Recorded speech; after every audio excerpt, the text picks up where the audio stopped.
আজকে আমরা আসলাম আমাদের পুকুরে চুন দেওয়ার জন্য। আমি জানেন আপনারা, আমি ব্যবসা করি। ব্যবসার পাশাপাশি আমার 2টা পুকুর আছে, এখানকার আমি মাছ চাষ করে থাকি। আমরা পুকুরে আজকে চুন দেওয়ার জন্য আসলাম। হে আল্লাহ, একমাত্র আপনার কাছেই আমি আমার দুর্বলতার কথা জানাচ্ছি এবং একমাত্র আপনার কাছেই আমি আমার অভাবের কথা জানাচ্ছি এবং মানুষের নিকট আমার অসম্মানের কথা একমাত্র আপনাকেই বলছি। হে আরহামার রাহিমিন, আপনিই তো প্রতিটি দুর্বল ব্যক্তির রব এবং আপনিই আমার রব।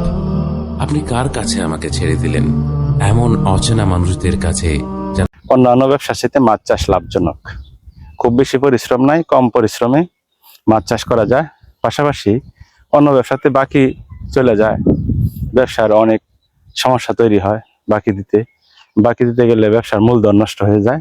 মাছ চাষে বড় সুবিধা হইলো যে আপনি যত টাকার মাছই বিক্রি করবেন, কোনো বাকির কোনো সমস্যা নাই, নগদ টাকা দিয়ে বিক্রি করা যায়।